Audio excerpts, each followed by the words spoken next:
বড় সর্বনাশ হয়ে গেল জিয়া পরিবারের। একেবারে শেষের শুরুটা দেখে ফেলল বিএনপি। হাসিনা পরিবারের পতন যেভাবে হয়েছে ঠিক সেই ফর্মুলার পথ ধরেই এবার ধ্বংসের পথে বিএনপি এবং জিয়া পরিবার। দীর্ঘ 17 বছর ধরে দেশের বাহিরে থেকে দলের ভবিষ্যৎ কাণ্ডারি তারেক রহমান ফিরতে পারছেন না দেশে, আর চেয়ারপারসন খালেদা জিয়া অসুস্থ, চিকিৎসা নিতে যেতে হচ্ছে বিদেশ। তাহলে কি দাঁড়ালো? এই মুহূর্তে জিয়া পরিবারের কেউই বিএনপির রাজনীতিতে সক্রিয় নেই। সামনে অপেক্ষিত একটা সুষ্ঠু নির্বাচন, আর এই মুহূর্তে দলের এমন টানাপোড়েন কিসের ইঙ্গিত দিচ্ছে সেটা স্পষ্ট। চলুন আর একটু গভীরে যাওয়া যাক। জিয়া পরিবার এবং বিএনপির শেষের শুরুটা আর একটু খুঁটিয়ে দেখা যাক। লাইক দিয়ে থাকুন শেষ পর্যন্ত। এক রহমানের দেশে ফেরা নিয়ে যা জল্পনা ছিল ডিসেম্বরের প্রথম সপ্তাহেই তা যেন পুরোপুরি থমকে গেল। 6 ডিসেম্বরেও তারেক রহমান আসছেন না, এটা মোটামুটি পরিষ্কার। তার পরিবর্তে এলেন স্ত্রী জুবাইদা রহমান। তিনি অতি অসুস্থ, খালেদা জিয়াকে নিয়ে আবারও লন্ডনে ফিরে যাবেন। প্রায় 17 বছর ধরে দলের ভারপ্রাপ্ত চেয়ারম্যান বিদেশে, এখন গুরুতর অসুস্থ অবস্থায় দলের চেয়ারপারসন বেগম খালেদা জিয়াও চলে যাচ্ছেন লন্ডনে। নির্বাচনের মাত্র 2 মাস আগে এই পরিস্থিতি কেবলই কাকতালীয় নাকি বিএনপির শেষের শুরুটা দেখে ফেলেছে বাংলাদেশ? এমন প্রশ্নই ঘুরছে আশেপাশে। এই অনুপস্থিতি দলের তৃণমূল থেকে শীর্ষ পর্যায় পর্যন্ত নানা আলোচনা ও উদ্বেগের জন্ম দিয়েছে। একসময় শেখ হাসিনা এবং খালেদা জিয়াকে বাদ দিয়ে যে -2 ফর্মুলার কথা শোনা যেত, তা কি এখন জিয়া পরিবারের অনুপস্থিতিতে -4 ফর্মুলার দিকেই ইঙ্গিত করছে? আওয়ামী লীগ ঘটনার কিছু বিশ্লেষক এবং শেখ হাসিনার ছেলে সজীব ওয়াজেদ জয় ইতিপূর্বে এমন সম্ভাবনার কথাই বলেছেন। তবে কি সেই আশঙ্কাই শেষ পর্যন্ত সত্যি হতে চলেছে? জিয়া পরিবারের সদস্যরা দেশে না থাকলে কঠিন সময়ে বিএনপির ভবিষ্যৎ কি হবে? দলটি কি তবে পরিবারের হাতছাড়া হওয়ার পথে? কেন এলেন না তারেক রহমান? 4 ফর্মুলার বাস্তবায়ন, আর এ কারণেই কি জুবাইদা রহমান বাংলাদেশে? তারেক রহমান প্রায় 17 বছর ধরে বিদেশে অবস্থান করছেন। এই দীর্ঘ অনুপস্থিতি বিএনপির সাংগঠনিক কাঠামোর উপর যেমন প্রভাব ফেলছে, তেমনই দলের তৃণমূল কর্মীদের মনোবলেও চির ধরিয়েছে। এখন আবার খালেদা জিয়াও চিকিৎসার জন্য লন্ডনে যাচ্ছেন। কবে নাগাদ তিনি সুস্থ হয়ে ফিরবেন সে বিষয়ে কেউ নিশ্চিত নয়। সামনে জাতীয় নির্বাচন, হাতে আছে মাত্র 2 মাস। এমন পরিস্থিতিতে খালেদা জিয়া সুস্থ হয়ে নির্বাচনে অংশ নেবে সেই আশাবোধ হয় স্বয়ং তারেক রহমানও করছেন না। এমত অবস্থায় দেশের রাজনীতিতে জিয়া পরিবারের অনুপস্থিতি একটি ঐতিহাসিক মুহূর্ত তৈরি করেছে। দেশের অন্যতম বৃহৎ রাজনৈতিক পরিবারের কেউই দেশে নেই, যেমন হয়েছে শেখ হাসিনা পরিবারের বেলায়। এখন ঠিক একই চিত্র দেখা যাচ্ছে বিএনপির ক্ষেত্রে। প্রশ্ন উঠেছে, তবে কি -4 ফর্মুলার বাস্তবায়ন হয়েই গেল, নাকি সেটা ঠেকাতে জুবাইদা রহমান বাংলাদেশে চলে এসেছেন? এসএসএফ নিরাপত্তা এবং তারেক রহমানের ফেরা না ফেরা। বৃহস্পতিবার পরিবেশ উপদেষ্টা সৈয়দা রেজওয়ানা হাসান জানিয়েছেন, খালেদা জিয়া বাদে আর কেউ এসএসএফ এর নিরাপত্তা পাবেন না, অর্থাৎ তারেক রহমান দেশে ফিরলেও এই বিশেষ সুবিধা তিনি পাবেন না। বিশ্লেষকরা মনে করছেন, এই মন্তব্যের মাধ্যমে সরকার মূলত তারেক রহমানের দেশে ফেরা যে সহজ হবে না সেই বার্তা দিয়েছে। এতদিন সরকার নানাভাবে বলছিল তারেক রহমান দেশে ফিরতে চাইলে সব ধরনের সহযোগিতা করা হবে, কিন্তু বৃহস্পতিবার রেজওয়ানা হাসানের এই মন্তব্যের পরে রাজনৈতিক মহলে এমন ধারণা তৈরি হয়েছে যে তারেক রহমানকে বাংলাদেশে আসলে না ফেরার কথা বলা হচ্ছে।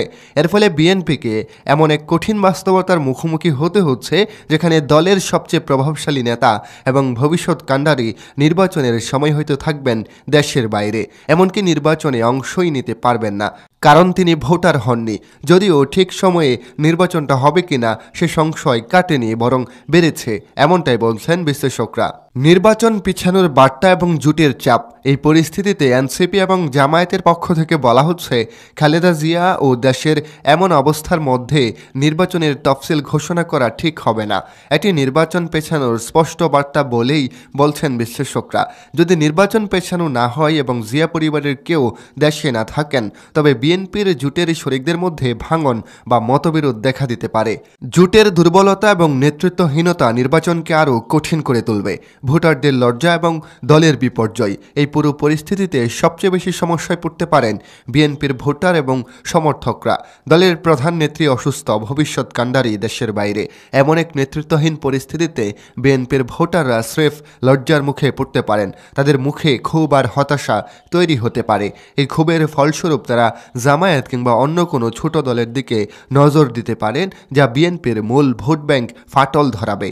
এমনকি মনোনয়ন নিয়ে দলের ভিতরে যে অসন্তোষ সেটা চরম আকার ধারণ করবে, যেটি মেটানোর কোনো নেতৃত্ব দেশে অনুপস্থিত থাকবেন। যদি এমনটি ঘটে তবে বিএনপির দল হিসেবে চরম সংকটে পড়বে। একটি দলের ভিত্তি হলো তার নেতৃত্ব এবং তৃণমূলের সঙ্গে সেই নেতৃত্বের সংযোগ। জিয়া পরিবারের অনুপস্থিতি সেই সংযোগকে বিচ্ছিন্ন করে দিতে পারে, ফলে বিএনপির সাংগঠনিক দুর্বলতা নির্বাচনে তাদের বিপর্যয়ের কারণ হতে পারে। সবচেয়ে বড় এবং গভীর প্রশ্নটি হলো, বিএনপি কি এবার জিয়া পরিবারের হাতছাড়া হয়ে গেল? এই প্রশ্নটি আসলে বিএনপির অস্তিত্বের সঙ্গে জড়িত। বিএনপির জন্মই হয়েছে জিয়া পরিবারের হাত ধরে। এরপর খালেদা জিয়া দীর্ঘ সময় ধরে দলটির নেতৃত্ব দিয়েছেন এবং গড়ে তুলেছেন। এই পরিবারই বিএনপির প্রতীকের পরিচয়। যদি এই পরিবারের কেউ দেশে না থাকেন বা সক্রিয় রাজনীতিতে অংশ নিতে না পারেন, তবে দলের নেতৃত্ব কার হাতে যাবে?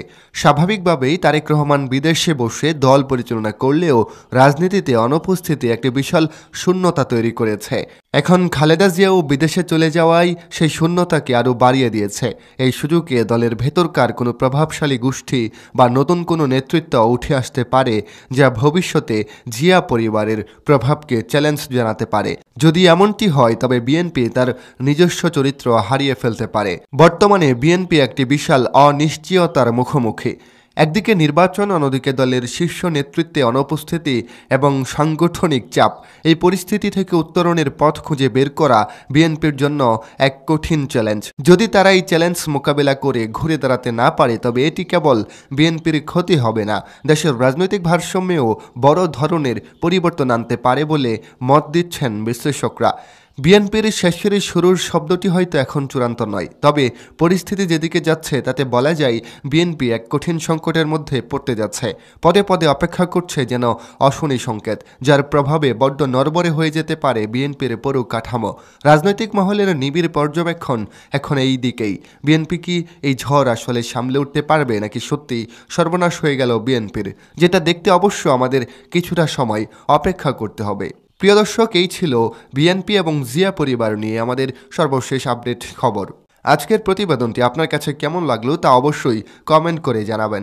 এবং বর্তমানে বিএনপির এমন কঠিন সময়ে আপনার কি মনে হয়, বিএনপি দল হিসেবে কি টিকে থাকতে পারবে নাকি তারা ভেঙে পড়বে?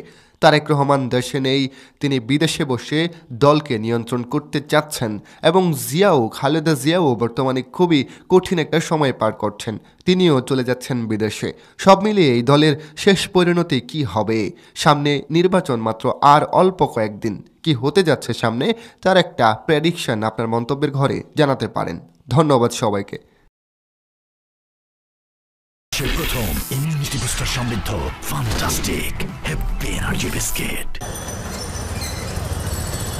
গেল 15 দিন ধরে দেশের মানুষের দৃষ্টি এই হাসপাতালে। লম্বা সময় জুড়ে বিএনপি চেয়ারপারসন বেগম খালেদা জিয়া চিকিৎসকদের নিবিড় পর্যবেক্ষণে রয়েছেন এখানে। সবার মনে প্রশ্ন এখন একটি, কেমন আছেন খালেদা জিয়া? খোঁজ খবর নিতে হাসপাতালের সামনে প্রায়ই আসছেন দলের নেতাকর্মীরা। এরই মধ্যে বাড়ানো হয়েছে হাসপাতালের সার্বিক নিরাপত্তা। খালেদা জিয়ার উন্নত চিকিৎসার জন্য যুক্তরাজ্য যাওয়ার সংশোধিত তারিখ ছিল আজ, তবে মেডিকেল বোর্ড সিদ্ধান্ত না দেওয়ায় তা আপাতত স্থগিত। বিএনপি মহাসচিব বলছেন চিকিৎসকরাই সিদ্ধান্ত নেবেন এ ব্যাপারে। তার চিকিৎসার জন্য সব রকম ব্যবস্থা নেওয়া হচ্ছে। আমাদের ভারপ্রাপ্ত চেয়ারম্যান মহোদয় নিজে তিনি মনিটর করছেন। জাতীয় এবং আন্তর্জাতিক পর্যায়ের অত্যন্ত বিশেষজ্ঞ পর্যায়ের চিকিৎসকেরা তার চিকিৎসা করছেন। রাজধানীর খামারবাড়িতে এক অনুষ্ঠানে বেগম খালেদা জিয়ার জন্য সবার দোয়া চান মির্জা ফখরুল। সারা দেশের মানুষ তার জন্য দোয়া করছে, দল মত নির্বিশেষে। আমরা বিশ্বাস করি আল্লাহর উপরে, আমাদের সেই বিশ্বাস যে আল্লাহ এত মানুষের যে দোয়া প্রার্থনা, তাকে সুস্থ করে দেওয়ার জন্য আল্লাহ নিশ্চয়ই তা কবুল করবেন। গেল 6 বছর ধরে নানা জটিলতার বিরুদ্ধে লড়াই করছেন বিএনপি চেয়ারপারসন খালেদা জিয়া। এর আগেও কয়েক দফা গুরুতর পরিস্থিতির মধ্য দিয়ে গেছেন তিনি। তবে এ দফায় প্রলম্বিত হচ্ছে সুখবর প্রাপ্তির অপেক্ষার প্রহর। তাজনুর ইসলাম। বিএনপি চেয়ারপারসনের শারীরিক অবস্থার বিষয়টি কিন্তু গণমাধ্যম কর্মীদের কাছে জানানো হয়নি, অর্থাৎ আনুষ্ঠানিকভাবে বিএনপি কিংবা বেগম জিয়ার পরিবারের পক্ষ থেকে কিন্তু সংবাদ সম্মেলন বা ব্রিফিং করা হয়নি। যার কারণে যদি বলি বেগম জিয়ার আজকের পরিস্থিতি সম্পর্কে আমাদের কাছে সেরকম কোনো আপডেট নেই। যদিও আমরা বিতর্কত সূত্রে কিংবা ডাক্তারদের তার চিকিৎসাধীন যে সকল ডাক্তার রয়েছেন তাদের সূত্রে জানতে পেরেছি এখন পর্যন্ত বেগম জিয়ার শারীরিক অবস্থা অপরিবর্তিত রয়েছে, অর্থাৎ আগের যে পরিস্থিতি সেখানে রয়েছে। তো এর বাইরে যদি বলি এই মুহূর্তে কিন্তু হাসপাতালে অবস্থান করছেন বেগম খালেদা জিয়ার পুত্রবধূ ডাক্তার জুবায়েদা রহমান এবং দলীয় নেতাকর্মী ছাড়াও তার যে বিশেষজ্ঞ যে চিকিৎসক টিম রয়েছেন দেশি বিদেশি ডাক্তারদের সমন্বয়ে তারা এখনো পর্যন্ত হাসপাতালের ভেতরে অবস্থান করছেন। তবে আমরা শুনতে পাচ্ছি যে হয়তো তারা পরবর্তীতে একটি ব্রিফিং করার কথা রয়েছে, তবে সেটি কখন নাগাদ হবে বা সেটি কারা করবেন সেই বিষয়ে এখনো পর্যন্ত সুস্পষ্ট তথ্য আমরা পাইনি। তবে যদি তারা ব্রিফিং করে তাহলে সরাসরি আমরা সেই বিষয়টি আমাদের পরবর্তীতে নিউজে জানাতে পারবো। এর বাইরে যদি বলি খালেদা জিয়ার বিদেশ সফর নিয়েও কিন্তু বেশ কানাঘুষা কিংবা আপনি জানেন যে দুবারের মতো সিদ্ধান্ত নিয়েও পরবর্তীতে কিন্তু সেই সিদ্ধান্ত স্থগিত করা হয়েছিল। যে মূলত বেগম খালেদা জিয়ার শারীরিক কন্ডিশনের উপরেই সবকিছু নির্ভর করছে। ডাক্তার যে মেডিকেল বোর্ডটি রয়েছে তাদের সিগন্যাল পেলেই হয়তো বেগম খালেদা জিয়াকে উন্নত চিকিৎসার জন্য যুক্তরাজ্যে নিয়ে যাওয়া হতে পারে। তবে